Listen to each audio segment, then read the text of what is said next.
Welcome to the Point. The mutual animosity between Republican legislators and Governor Whitmer has been on full display since the first budget process for the newly elected governor in 2019, carried on and intensified during the pandemic. But what happened this week was the most recent and public example of the deep divide between Republicans and Democrats.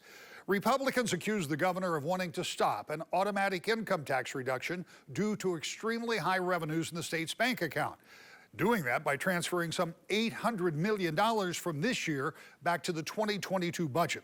The governor's office denied that, but what unfolded this week was more evidence, according to Republicans, that was exactly what was going to happen. On Monday, the governor announced her plan to give a direct payment to all tax filers immediately. Price tag, $800 million.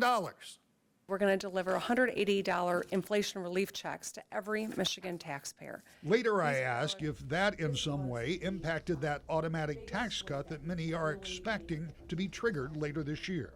Governor, is this $180 check meant to replace the income tax rollback that is potentially scheduled for this year? This $180 check dwarfs any help that, doing nothing and hoping that something that may or may not go into effect might assist people. Here's, I think, a really important way to look at it, Rick. We know that doing nothing will only give about $16 in relief to a single woman who is raising a family on $30,000 a year. 16 bucks over 52 weeks. That's 30 cents a week. That's not meaningful relief.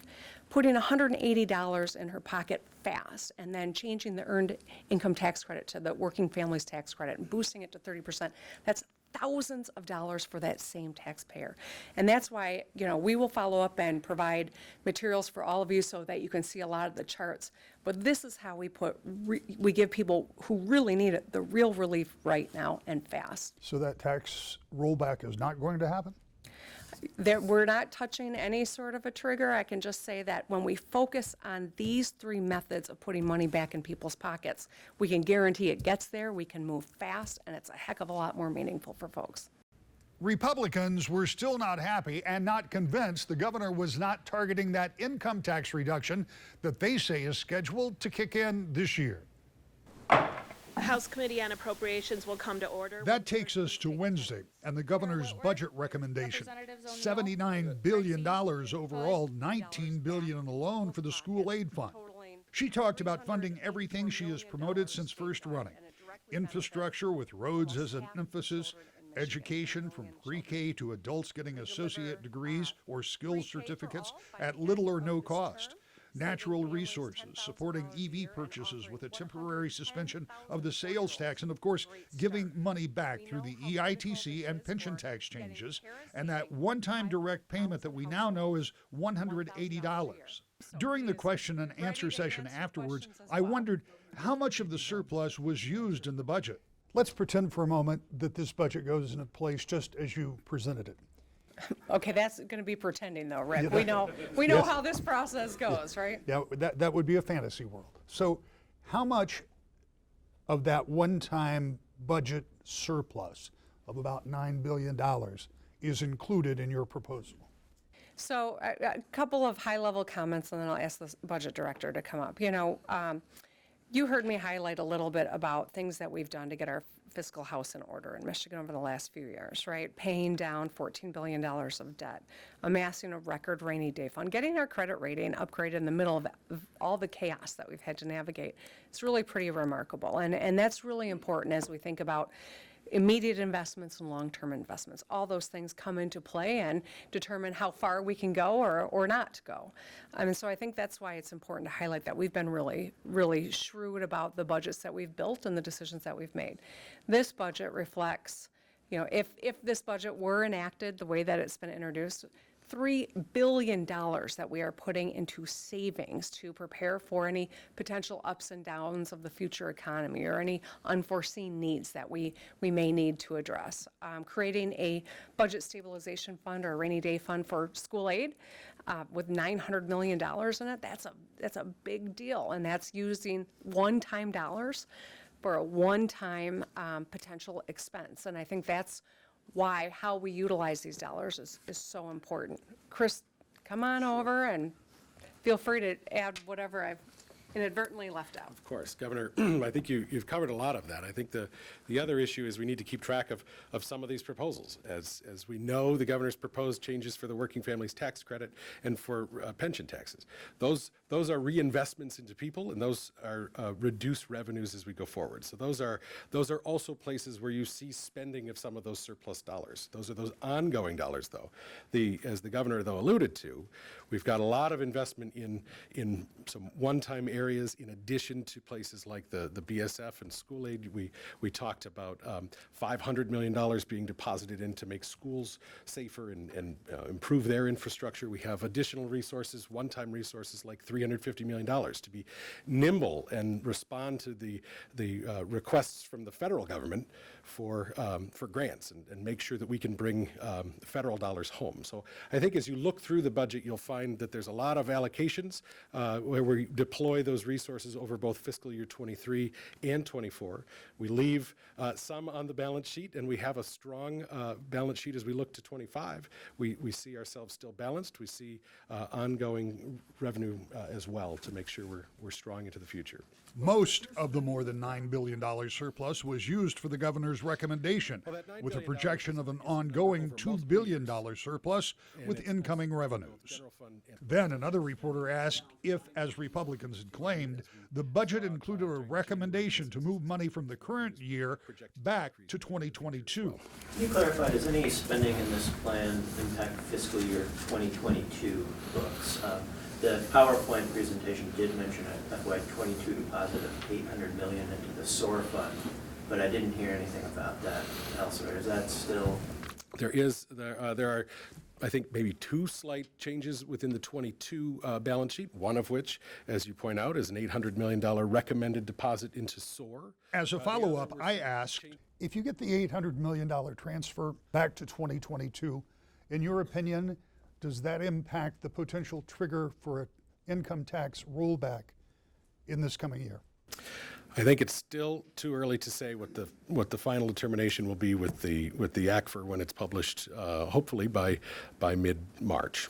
On Wednesday, before the governor unveiled her budget, Republican minority leaders in the Senate, Senator Eric Nesbitt, and the House, Representative Matt Hall, explained their objections to some of the governor's plans and explained where they might agree with budget proposals and where they will not.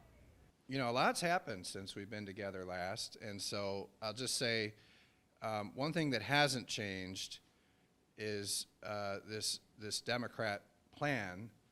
It seems to be a secret plan. They had a press conference on Friday to tell us they would pretty much announce the plan on Monday. And then we saw some of the plan, and what we've seen is, from what we can tell, it appears they're still going to eliminate this income tax trigger. And so before, they were going to give all this money to corporations, secret deals.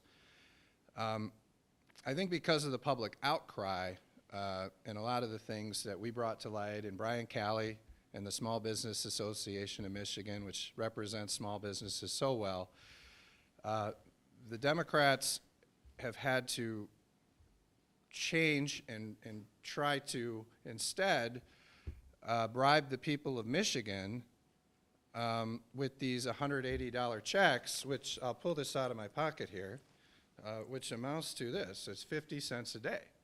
So they want to bribe the people of Michigan with 50 cents a day. That's their plan now, okay? Now, I'll just say what they're trying to do is eliminate this income tax trigger, which is going to give permanent relief to all people in Michigan, okay? Now, I've heard people say, you know, you guys talk to Governor Whitmer, and she says, oh, it's way too early to speculate on this, okay? So what Governor Whitmer is saying is somehow $600 million is going to disappear, or $600 million is going to get reclassified. And I don't know if Zach's here, but even Zach can't find an example from Gongwer of a time that $600 million disappeared, okay? So that's very, very unlikely to happen. And the Democrats know this, and that's why they're taking this $800 million and they're going to try to go back in time and use an accounting trick to get rid of this permanent income tax. And so I'll just say for this, 50 cents a day, it's not a good trade for the people of Michigan to trade 50 cents a day for a permanent tax cut. That is not a good trade. Now, I'll just throw in there also, one thing to keep note of in this, and you all know, I've been a champion of the Earned Income Tax Credit, which the Democrats call the Working Families Tax Credit. And I voted for this, and you all were here. We were here in my office where I called on them to make this retroactive, okay? And because of all the public pressure there, the fact that their plan was going to take a year for people to get relief because the Democrats were playing games in lame duck when the deal was on the table, they saw that and they went retroactive, okay? And you all know I supported that. Now, let me just say this, okay? When Governor Whitmer comes to your press conferences and says that people are going to save $3,000 on average, these working families, we got a fact checker, all right? $2,300 of that is the federal credit they're already getting, okay? So $2,300 of that $3,000 they're already getting because there's a federal earned income tax credit. So on average, it's that $700 that these average working families in Michigan are receiving. The state is looking at a $9 billion current surplus. $9 billion. $2 billion ongoing surplus. Very different from 12 years ago when in 2011 we were facing a $2 billion annual deficit. And so going into this year, it shouldn't be that hard to find a bipartisan compromise to pass real, meaningful tax relief for working families, for all seniors. And what the governor continues to want to do is try to do this four-year phased-in approach that we're hearing is going to happen. Again, we don't have a copy of the bill. I don't think anybody here has a copy of the bill. Of doing a four-year phase-in on this pension or retirement exemption. But still, these working seniors, they don't want to see any zero long-term benefit on any of these tax packages. From our understanding, $180 per tax filer or 49 cents per day for one time, includes a marriage penalty. If you're married, if you have kids, it's one check. If you're single, no kids, one check, $180. But if you're married, it's only $90. So that's a real marriage penalty that I think is anti-family. And then the way that it's shaping up from our understanding, again, this is just the rumor mill. It's kind of hard to write a real story when you don't have the details and don't have the bill in front of you. But from my understanding is that it would prevent an annual tax cut that would equal over $600 million a year. And over the next 10 years, that'd be billions of dollars that'd be going back into small businesses, into families, into working seniors' pockets. Can you speak to the idea of the ongoing tax cut? The governor's office, not the governor, but people in her office yesterday suggested that even if this trigger happened, which you insist is going to happen, the governor is still somewhat ambiguous about, that it would only be for a year and that the same metrics would have to be made in the next budget cycle. Is that your understanding of how this happens, or once that is triggered, that becomes the floor? I was around in 2015 when this was written. Legislative Service Bureau, House Fiscal, Senate Fiscal, Treasury, Governor Snyder, Lieutenant Governor Calley, who was the lead on a lot of tax policy issues throughout the entire years of Governor Snyder's administration, all say that when it's a rollback, it's a permanent rollback, that's the new rate. And I think it's pretty evident from the rumors that we're hearing around town that that legal opinion doesn't hold any water and wouldn't hold weight in court. And it's not something where you heard a few weeks ago at the Consensus Revenue Estimating Conference that anybody from Senate Fiscal, House Fiscal, or Treasury said it any different way. They said it was that's the new rate, that's the new ongoing income tax rate, is that when it gets rolled back, that's the new rate going forward. And I think some attorneys may have issues with reading comprehension, or maybe attorneys just get paid for being attorneys.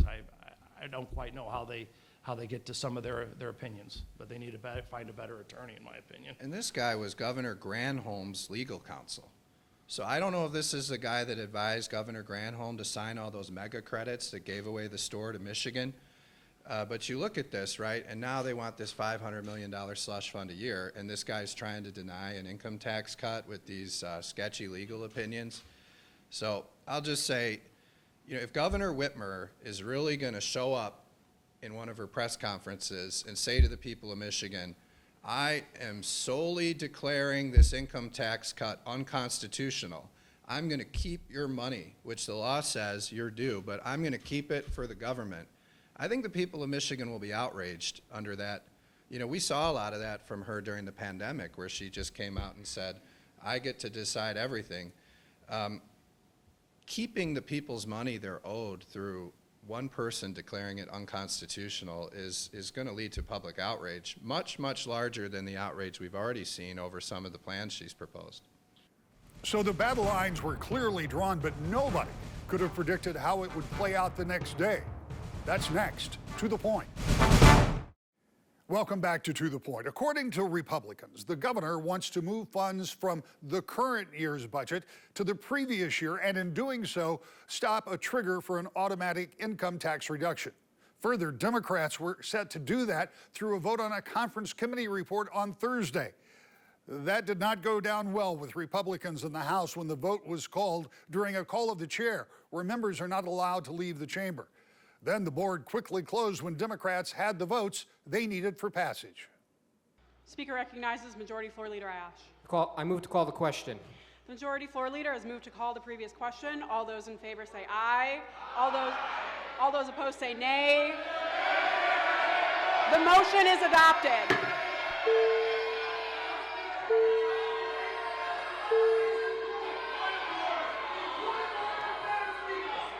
Afterwards, Republican floor leader Brian Posthumus from Kent County expressed his outrage. The clerk will close the board. They care about the rules and they don't care about the Michigan Constitution. It's very clear. This package, this bill that we voted on today, not only is it just terrible policy, but it's terrible policy, and it was brought to the floor in violation of the House rules and the Senate rules and the joint rules. It's a travesty and it's a mockery of this institution. I can't fathom it. Can't fathom it. All to increase taxes on every single Michigander. I don't get it.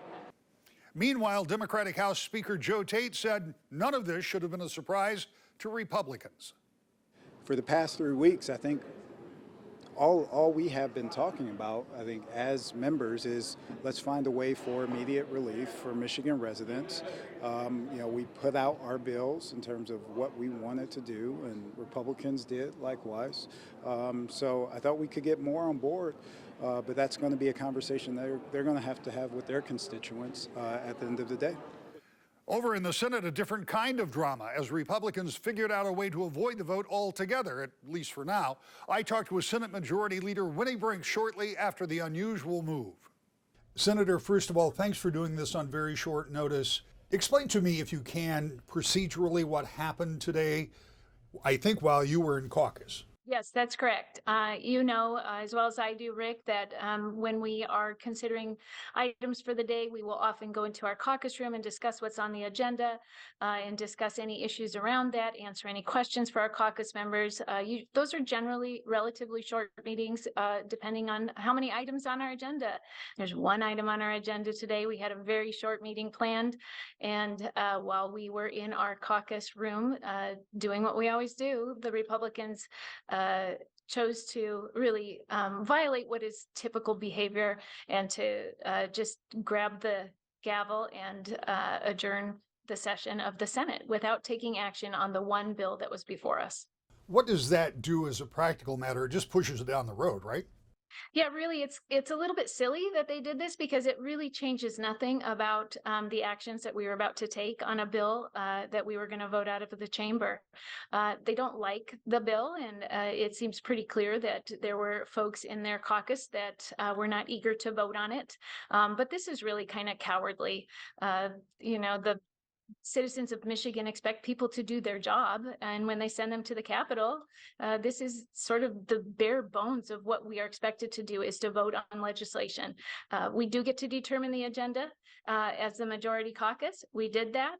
I've been in their shoes as a minority member for many years. And, I always showed up to work, and that's the least that they can do. I want to be very clear and make sure I describe this correctly. This is the bill, the 4001 out of the House, that had gone to conference committee and came back. The objection was not necessarily to 4001. It was with the conference report.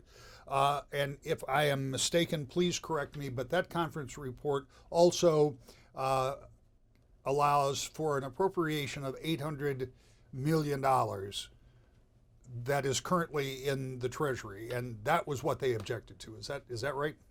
Yeah, that appropriation would have gone directly into cash relief checks, inflation relief checks for the constituents of Michigan. So, there's an interesting thing to object to, as it would have put money in the pockets of our friends and neighbors who need it the most immediately. And so that doesn't make a lot of sense to me either, that they would object to that. There are ways to talk about things and to work through your legislative differences. This really seems like a case where they are being sore losers. You said this doesn't change anything, and from a legislation standpoint, that's true. Does this change things between you and Republican leadership as you move forward? We're just a few weeks into this legislative session. You guys have 4 years you have to deal with each other. What does this say about that relationship? I've worked very hard, Rick, to establish positive relationships with members of my own caucus, members across the aisle, and members in the House of Representatives in both parties. And I think I've got a long history that proves that. We were doing pretty well up until this moment. And it's one thing to have differences of opinion on legislation. We can fight those things out through the proper channels, through the procedures that we all have agreed to, through the rules. This was simply a petulant act, and it was really disrespectful to the institution. But more important than my relationship with the minority leader is the disrespect this shows for the voters. This is their job. This is a bill that would deliver $1 billion in tax relief, in addition to those checks for $180 to each household. So that is what they stood in the way of today. They can delay that until Tuesday. I hope they show up to work on Tuesday and do their job. But it doesn't change the outcome of this vote. It was really a procedural maneuver that was just a temper tantrum. I asked that if, in light of the maneuver, rules changes could be expected in the Senate. The majority leader said, quote, "We are going to have conversations about the consequences of this." Republican leader Senator Eric Nesbitt issued this statement. Quote, "Democrats took it upon themselves to carry out the bidding of Governor Whitmer to raise taxes on every Michigander without committee hearings, without debate, without negotiations, and without Republican input.